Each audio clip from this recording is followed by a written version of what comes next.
Advika college of nursing में ANM और GNM पाठ्यक्रमों को मंजूरी देने में अवैध कदाचार और भ्रष्टाचार की जांच की जानी चाहिए।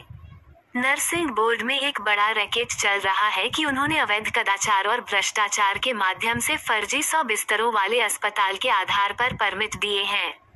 डिप्लोमा नर्सिंग कॉलेज एएनएम और जीएनएम पाठ्यक्रम को मंजूरी देते हुए महाराष्ट्र नर्सिंग और पैरा मेडिकल एजुकेशन बोर्ड में प्रबंधक और उप प्रबंधक की अवैध और अनियमित नियुक्ति के संबंध में मंत्री हसन मुशर्रफ का बयान। मंत्री का तुरंत कार्रवाई का आदेश। अक्लुज प्रतिनिधि।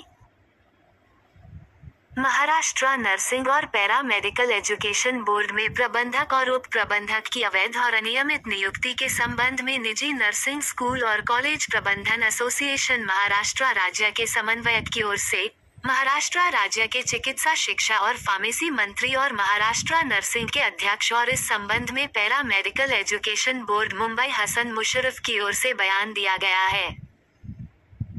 इस बीच इस बयान पर संज्ञान लेते हुए मंत्री हसन मुशर्रफ ने चिकित्सा शिक्षा विभाग के आयुक्त निदेशक से कहा कि उक्त बयान में उल्लिखित मामले गंभीर हैं और इस पर तत्काल कार्रवाई की जानी चाहिए, ऐसे आदेश दिए गए हैं।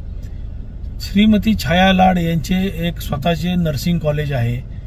ते नर्सिंग स्कूल पालघर जिल्ह्यात एका तालुक्याच्याच ठिकाणी असल्याने तिथे हॉस्पिटलची सुविधा नसताना, पेरेंट हॉस्पिटलही नसताना, कुठले तरी पेरेंट हॉस्पिटल असल्याचे भासून शासकीय कुटीर हॉस्पिटल 100 बेडचे 200 बेड करून पल्लवी लेले व श्रीमती छाया लाड यांनी ते कॉलेज चालू केलेले आहे।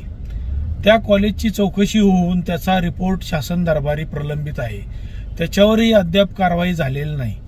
पल्लवी लेले व श्रीमती छाया लाड या स्वतःच्या पदाचा दुरुपयोग करून खैरात वाटल्यासारखे नर्सिंग कॉलेज महाराष्ट्रात वाटत आहेत। याला जबाबदार त्या दोघीच आहेत। त्यांच्यावर ताबडतोब कडक कारवाई होणे अपेक्षित आहे आणि त्यांना त्या पदावरून तत्काळ शासनाने मुक्त करावे, पदमुक्त करावे किंवा हकलपट्टी करावी ही आमची संघटनेच्या वतीने, असोसिएशनच्या वतीने मागणी आहे।